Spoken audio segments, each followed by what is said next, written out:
I'm a photographer and I've been running some participatory photography workshops that I've set up in the UK before coming here.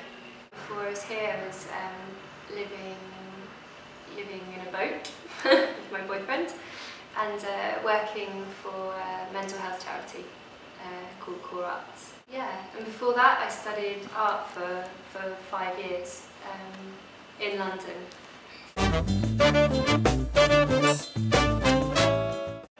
Through Photo Voice actually.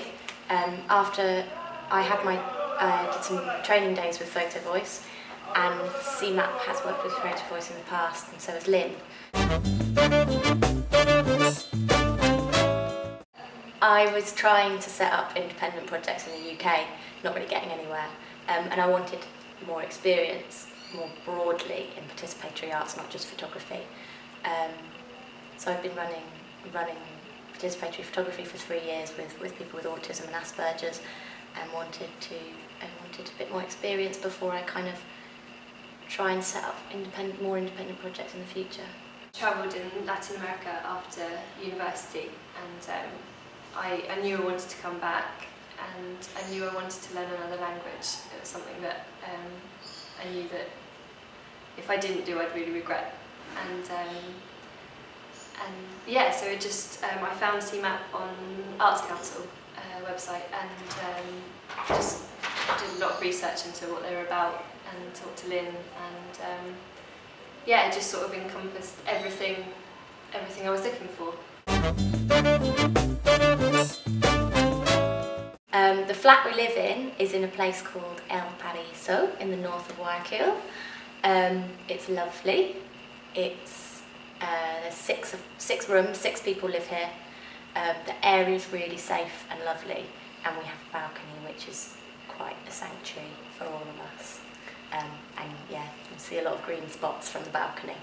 We live in the north of Guayaquil. We're about 15 minutes from the Hakonia office, and we live in a really nice neighbourhood called El Paraíso. It's really safe neighbourhood. It's really pretty. It's one of the only places you can see the green, the hills. We have a balcony, which is just lovely. Yeah, we're really lucky where we live, definitely. And we're not far from Odessa, which is a really nice area over there. Lots of coffee shops and nice restaurants, and yeah, just really nice vibe. So there's always two CMAPers, so myself and at the moment Rachel, and then Helen, who used to work for CMAP, and she now teaches English and that's it. And then we've got Amber J, who also teaches English, and she's from New Zealand. And then we've got Alexandra, who is Ecuadorian,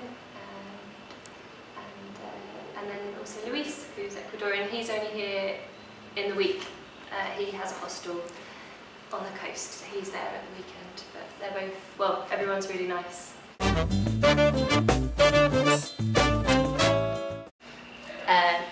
There is no typical working day. The Arte time, when you boil it down, is 4.5 hours a week, actually in session at the moment, because we have 3 sessions a week. But probably you can add 20 hours of preparation on top of that, if not more, depending on what the project is. For example, Mondays we have Club de Arte, so we go into the office at about 8:30 and make sure we've got all our materials and ready for Club de Arte, and we go out and buy refrigerio from the market at about 11. We always try and keep it healthy, so bananas or bread and then milk. We also take water for the children. So yeah, so just making sure we've got everything ready for Club de Arte, including refrigerio. And then we leave to go to Isla on Monday, Isla Trinitaria in the south, at 1 o'clock. Club de Arte for 2 hours.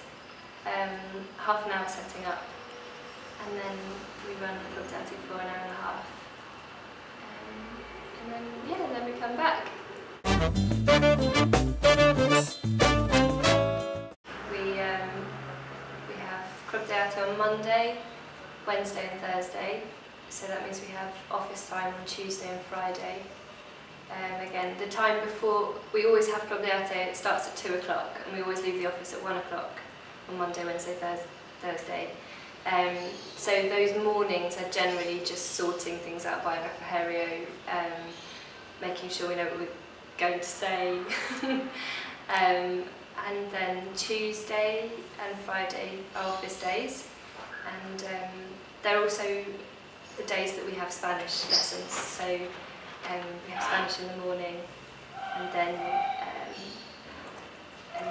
we go into the office afterwards. So we're there about 10:30, 11.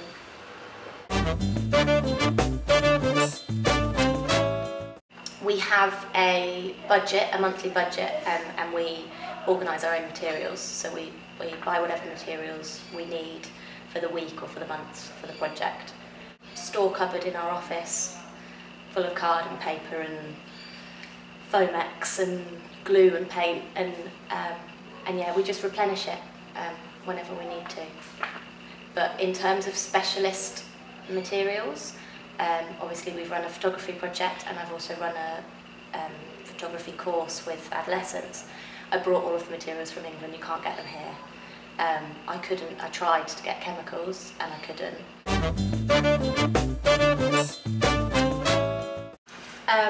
Club de Arte doesn't always go to plan. At the beginning of every project we will obviously put together the plans for that project week by week. So yeah, we have an outline of each project before we start the project, and then you adapt and change as you need to according to what happens within the project and what elements of it you need to change. Working with the Hukoni team is great. They are really supportive of our club, so we have at least one, if not two, orientadores in every art club with us. They're really involved and really enthusiastic, and they really help us out with Spanish as well. So.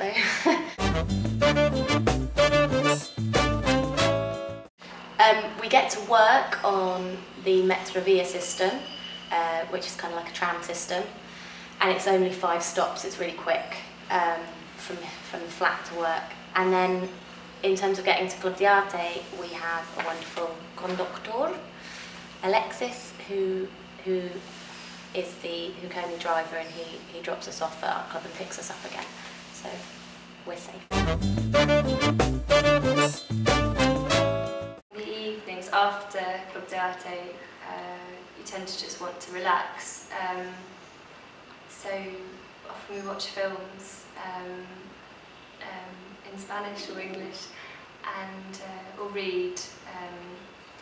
We also cook together a lot.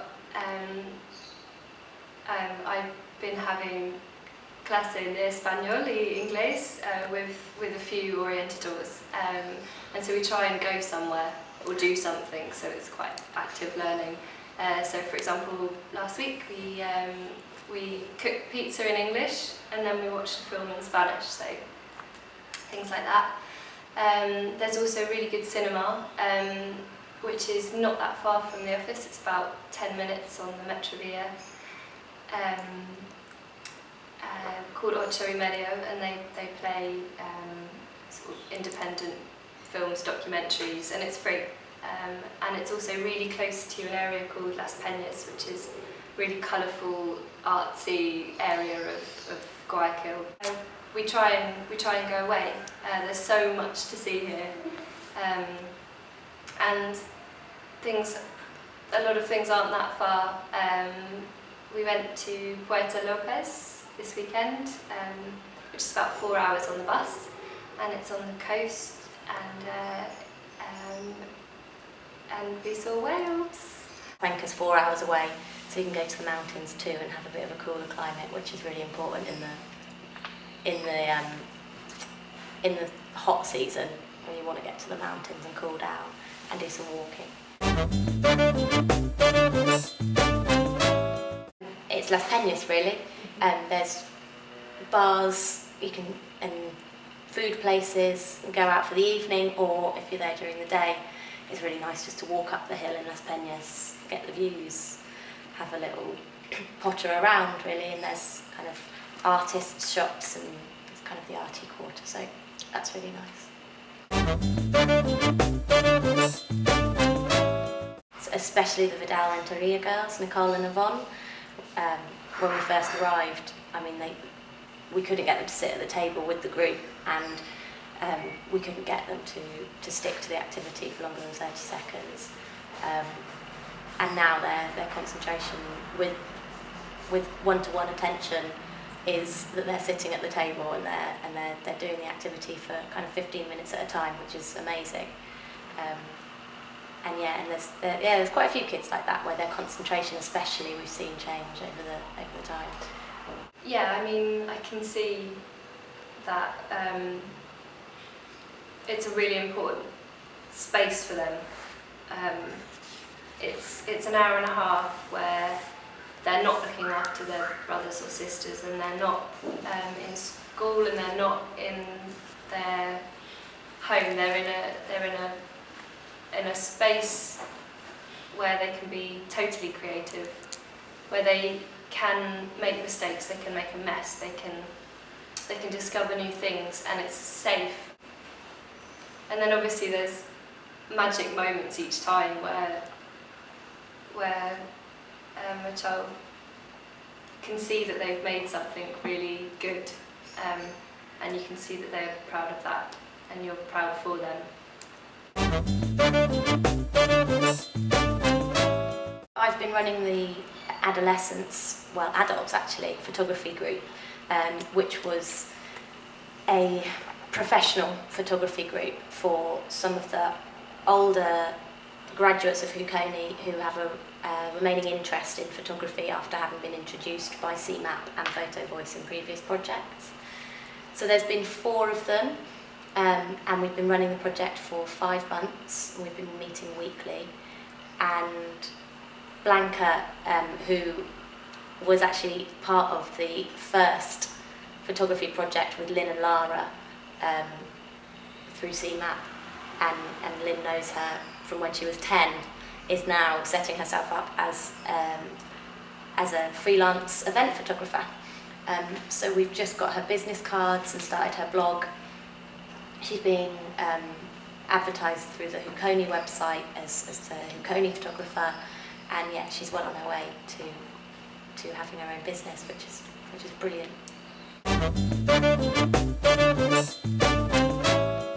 In terms of language and learning a new language, for me, for the first time, experiences I will take with me, all of it, all of it.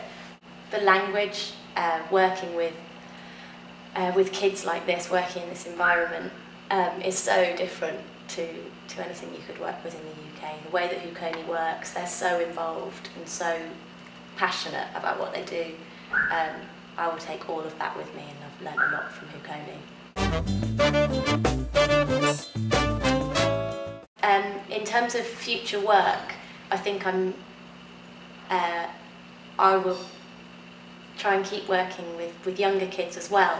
I've always kind of worked with adults and adolescents because of the nature of photography, but actually it works really well with young kids, and I've now kind of widened my horizons in terms of art as well, not just running photography workshops.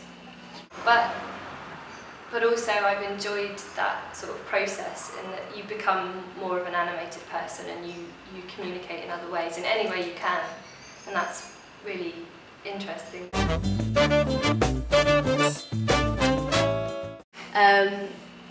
We were here for the month of February, which is Colonia Vacacional, which is when all of the kids are on their annual holidays from school, and Huconi run a kind of summer camp. So we were in the sectors 5 days a week with Huconi Orientadoras all day, every day. And we were running art club at the same time as they were running different exciting activities for the kids. That, I think, will be my abiding memory, just having 5 days a week with the Huconia orientadoras, seeing how they work, being with the kids all the time. It was a really good month.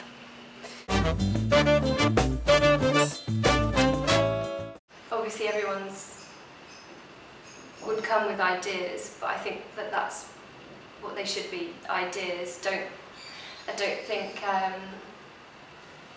I think to come with concrete plans would be difficult, because until you've seen Club de Arte and met the children and seen the spaces that you're working in, it's difficult to really hone down your ideas into a workshop. Get on the Spanish quickly, not to scare them, but it is hard and it does add a lot to the workload. Obviously the language is a big challenge, and to get your language to a level where you can communicate with the children.